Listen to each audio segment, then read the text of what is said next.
Buenos días, Carla, buenos días. Buenos días, bienvenida al canal del Congreso de la Ciudad de México. Platíquenos un poco más.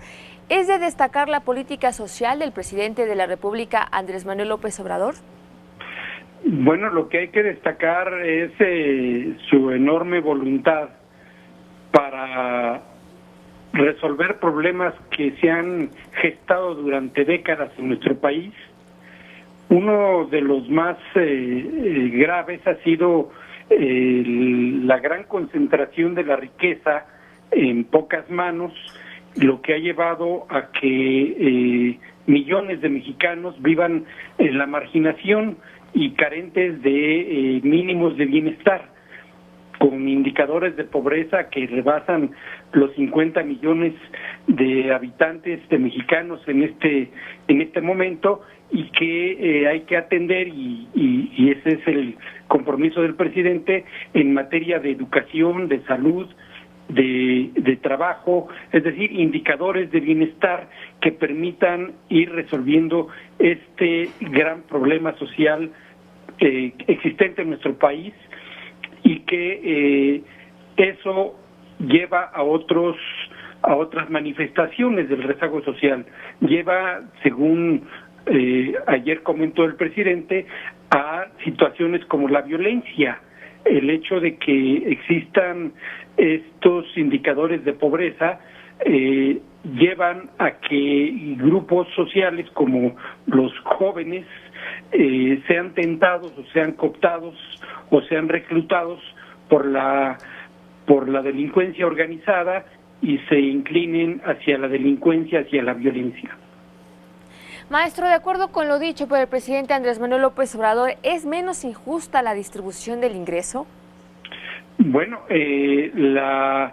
la distribución de la riqueza, según él dice, ya es menos injusta. A mí me parece que es una apreciación del propio presidente muy optimista, porque para distribuir la riqueza no basta con estar entregando tarjetas donde va dinero. Lo importante para que la gente realmente salga de ese estancamiento no es más dinero, aunque desde luego sirve de algo. Lo más importante es que la gente tenga una ocupación, un trabajo, una actividad productiva en la cual estarse incorporando a la economía y a indicadores de bienestar estables, porque el dinero pues es bueno y ayuda, pero la población se vuelve dependiente. Claro. Lo importante para los jóvenes es que tengan un oficio, que tengan una actividad, que sean productivos. La beca les ayuda, pero no es suficiente. Así es, maestro. De hecho, resaltó, ¿no?, que continuará su apoyo con los jóvenes, que, bueno, creo que es un sector de la población que debe ser atendido de manera urgente, ¿no? Pues sí, no solamente porque son muchos, sino porque además es el futuro. Es ineludible la frase de que la juventud es el futuro. Entonces, si no se atienda bien a este sector de la población, que además es mayoritario, ¿verdad? Sí. Es más del 50% de la población de personas que tienen menos de 30 años y que deben de ser atendidos urgentemente con ocupación, con educación, con oportunidades de trabajo, con salud, etcétera. Claro. Maestro, pero al tener tantos programas sociales, ¿no podríamos caer en un gobierno meramente paternalista? Pues ese es el gran riesgo, el hecho de que no se esté atendiendo en la parte medular de la solución de un problema social, como es la apertura de escuelas, oportunidades de trabajo, etcétera. Pero además no es un esfuerzo solo del presidente, no es solamente un esfuerzo del gobierno o del Estado, es un esfuerzo que debe conjuntar a toda la sociedad, principalmente a los empresarios, que son los que deben de abrir fuentes de trabajo. El Estado no es suficiente para resolver este problema. El Estado aporta las condiciones para que la empresa, para que otros sectores de la sociedad generen trabajo, generen empleo, absorban a la mano de obra y den oportunidades para el bienestar. El Estado crea las condiciones y la recaudación fiscal es un gran instrumento para abrir muchas oportunidades en cuanto a infraestructura, educación y salud, pero las oportunidades de trabajo no las debe generar solamente el Estado. El Estado en este momento es un Estado asistencialista, pero no está resolviendo de fondo los asuntos. Maestro, ¿qué lectura le podríamos dar a esta declaración que hace el presidente López Obrador, donde dice que pues no hay buenos resultados en la disminución de la delincuencia? Bueno, pues es un reconocimiento y es una autocrítica. La realidad es abrumadora. La violencia no ha disminuido. Tenemos prácticamente todos los días notas en todos los medios de comunicación donde nos están dando la noticia de crímenes, de muertes, de enfrentamientos, de balaceras, de secuestros, de extorsiones. En muchas partes del país están cerrando sus establecimientos porque están siendo extorsionados o porque fueron secuestrados. Muchas familias viven con temor, no se puede salir a la calle, etcétera. Entonces, pues, lo menos que puede hacer ante esta evidencia que no se oculta, que es pública, que todos los medios la divulgan, el presidente no puede ocultarla. Es una realidad que ahí está y que el Estado no la puede esconder, el gobierno no la puede esconder. Los esfuerzos del presidente todavía son insuficientes. La Guardia Nacional es un esfuerzo que se está haciendo, pero que todavía no es insuficiente. Y lo que no podemos dejar de vista es que es un proyecto que está todavía a un tercio, está en un tercio de su camino. Es decir, el compromiso es que haya 140,000 o 147,000 activos en la Guardia Nacional, apenas hay 45,000. Entonces, pero además muchos de ellos ya destinados a actividades para las que originalmente no fueron diseñados y programados en los proyectos que les dieron origen. Es decir, la Guardia Nacional es para generar condiciones de estabilidad y seguridad, no para estar deteniendo a los migrantes en las fronteras. Maestro, buenos días. Lo saluda Alejandro Alfaro. Alejandro, buen día. Maestro, ayer destacaba el presidente Andrés Manuel López Obrador que había ahorros por 145,000 millones de pesos, mientras que algunas voces, en cuanto a estas cifras, especialmente con analistas económicos, que decían retener estos recursos no es necesariamente ahorro. ¿Qué nos podría usted comentar al respecto? Pues sí, porque el Estado, la función del gobierno, la función de la administración pública es generar dinero y gastarlo. Para eso se recauda y para eso lo programa el legislativo, para que se tenga dinero y se gaste y se canalice a diversas actividades en todos los campos de la administración pública: el campo, el trabajo, el empleo, la infraestructura, la salud, la educación, etcétera. Entonces, si no estás gastando, entonces pues ese es un concepto mal entendido. No hay ahorro, hay no gasto, y eso es malo para la sociedad, porque gran parte de la economía el Estado la impulsa.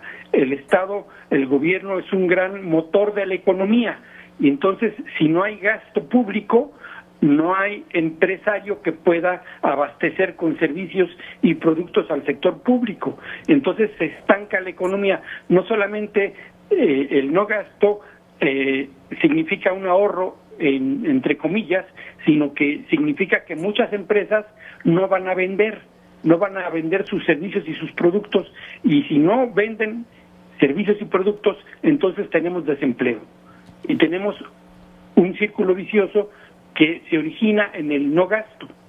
Y más cuando se nos vienen encima proyectos como la refinería de Dos Bocas, el Tren Maya, ¿no?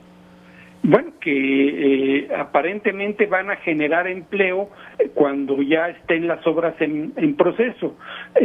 Lo que algunos observadores han destacado es que van a ser proyectos de infraestructura que van a generar empleo en su construcción. Lo importante de infraestructura de este tipo no es eso. Lo importante es que este empleo y esta producción se mantenga en el tiempo, que haya no solamente el empleo de los 4, 6, 8 años en que se construya esa infraestructura, ya sea petrolera o sea de trenes o cualquier otra, sino que se mantenga una fuente de empleo permanente y de producción permanente que genere riqueza no solamente para la localidad, sino para todo el pueblo de México. Maestro, algo que llama la atención es la presencia de Carlos Slim en los eventos de Andrés Manuel López Obrador. ¿Se habrán acabado ya los malos entendidos y fomentará realmente la producción y el empleo? Yo creo que estamos ante una situación de dos hombres que son muy inteligentes. Uno necesita del otro, se necesitan mutuamente.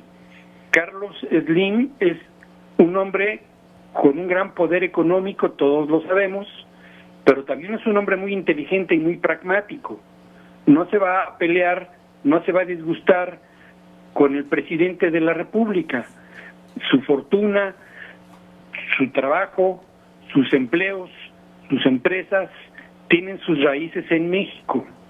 El presidente, por otra parte, necesita a Carlos Slim por ser un empresario que le ayuda a sacar adelante proyectos y a conciliar dentro del propio sector empresarial. Entonces es una dependencia mutua, uno se necesita al otro. Y entonces el hecho de que Carlos Slim asista a los actos del presidente es también no solamente una respuesta empresarial, sino también es un gesto político. Maestro, ¿cree que en algún momento se pueda reactivar este aeropuerto de Texcoco? Que bueno, ya veamos que también pues había muchísimas controversias, ¿no?, alrededor de él, ya sea de casos de corrupción o de impacto ambiental, pero pues bueno, no lo han dejado concluir, pero tampoco lo han clausurado por completo, ¿no? Bueno, es muy posible que todos los amparos que están presentándose en relación con el aeropuerto de Texcoco lleven a que la obra se quede estancada. Había la intención de inundar toda la obra y empezar a demoler, pero es muy posible que las resoluciones del Poder Judicial, de los jueces que han otorgado estos amparos y han declarado que se mantengan las cosas como están, permita que esta obra se mantenga exactamente así como está y que esto permanezca en el tiempo y que termine este sexenio y que probablemente cuando llegue el otro sexenio pues alguien decida que se continúe esa obra. Eso es un escenario que se podría dar, no necesariamente en este sexenio, porque pues hay un ego presidencial que no lo va a permitir. Maestro, también algo que hemos visto en esta nueva administración es que se están persiguiendo a ciertos personajes que que han sido símbolos de la corrupción. ¿Usted realmente cree que podamos ver más personajes tras las rejas? Yo creo que puede ser posible que esto suceda si hay voluntad realmente de seguir poniendo ejemplo de que la impunidad llegó a su fin. Uh-huh. Entonces habría no solamente personajes como Rosario Robles, sino otros más. El presidente mismo lo ha señalado en su discurso. Rosario es una persona, es un chivo expiatorio, dijo, los que importan son los de más arriba, y los de más arriba pues son los expresidentes. Entonces, pues habría que ver si eso va a suceder en la historia, ¿no? Porque pues hay muchos exgobernadores, hay muchos exsecretarios, hay muchos exdirectores generales y hay cada sexenio una gran producción de nuevos ricos. Entonces, esto pues Si hay voluntad política, entonces continuará, pero necesariamente esto no solamente pasa por quienes trabajaron en el sector público. La corrupción en México es un problema muy grave y es un problema con muchos, muy intrincado. No solamente será la corrupción de los servidores públicos, sino para que haya corrupción se necesitan también muchos cómplices en el sector privado. Entonces, ahorita, como dice por ahí la frase popular, solamente están agarrando puros charales, no han agarrado todavía ninguna ballena. Claro. Respecto a la política de ahorros, maestro, ¿usted cree que debe de analizarse y retomar el tema de la escasez de medicamentos en los hospitales públicos? Vimos que hace unos días pues fue algo que causó también muchísima indignación, ¿no? Ya que incluso hubo decesos por falta de estos medicamentos. El problema del ahorro, el problema de la austeridad republicana, como la ha llamado el presidente, no es que se ahorre, sino que se generalice en el ahorro y que este ahorro se lleve a sectores como las guarderías infantiles o los hospitales, ¿verdad? Entonces se convierte en una actividad criminal. Ya no es un ahorro por el ahorro, sino es un ahorro que si no tiene una planeación, si no se gasta, como decíamos hace un momento, entonces se incurre en graves omisiones que en algunos sectores que son muy sensibles puede causar la muerte. La semana pasada falleció una niña. Así es. Y fue porque no se les surtió el medicamento. Hay sectores a los que no se les puede quitar la atención, no se les puede estar escatimando la corriente de recursos que les permite mantenerse con vida. Hacerlo es algo criminal y el Estado tiene que tomar su responsabilidad al respecto. Y ahí nos indica que ha sido un ahorro generalizado, sin ninguna planeación y con una gran insensibilidad. Claro, ya lo veíamos, ¿no? De esas declaraciones que daban, donde decían que pues no era tan urgente, cuando, como usted bien menciona, pues hubo incluso una niña falleció por falta de estos medicamentos. Así es, y salió el secretario a decir estas declaraciones desafortunadas y luego salió a disculparse. No basta con disculpas. Los especialistas le enmendaron la plana diciendo precisamente que el que no hubiera esa medicina no había forma de sustituirla, que es indispensable y que significa que sobre todo en un niño que empieza con estas manifestaciones de cáncer, de leucemia, significa la oportunidad de sanar en un 70 o un 80%, pero si se les deja de aplicar el medicamento, sus oportunidades para sanar disminuyen drásticamente y se convierten en el revés. Tienen solamente el 20% de oportunidades de continuar viviendo. Claro. Maestro, por último, vimos que cambió un poco el estilo y cambió también incluso el número del informe, algo que causó muchísima confusión entre los ciudadanos que no sabían si realmente era el primero o era el tercer informe, y también pues vimos ahí un presidente que no portaba la banda presidencial tampoco. ¿Qué opina usted al respecto de estos cambios? Bueno, se refiere al muy personal estilo de gobernar del presidente. Así es. Donde evidentemente hay ciertos símbolos que se han cuidado a lo largo de muchas décadas y que se tienen que continuar y que no dependen del capricho del presidente. El presidente, al no portar la banda presidencial, lo que está haciendo es no cumplir con la ley. Okay. Respecto al número de informes, él hace su propia cuenta y confunde a la opinión pública. Si presenta un tercer informe al pueblo de México, bueno, pues tiene razón en ese sentido. Si él está contando su informe de los primeros 100 días, su informe del primer año en que ganó las elecciones, y este sería el tercero, claro, el tercer informe al pueblo de México, como él le llama. Pero en términos legales, es el primer informe y ya lo presentó. Él no fue a la Cámara de Diputados como ha sucedido en los últimos años, sino que fue la secretaria de Gobernación a entregar este informe como lo establece la ley. Claro. Maestro, ¿algo más que nos quiera compartir? Pues creo que toda la información, reflexiones muy interesantes, muy importantes, están en los medios de comunicación. Yo recomendaría a todas las personas que están interesados en ver la dinámica de nuestro país, pues que acudan a los medios de comunicación y que se informen a través de medios como el nuestro, aquí en la televisión, sino que también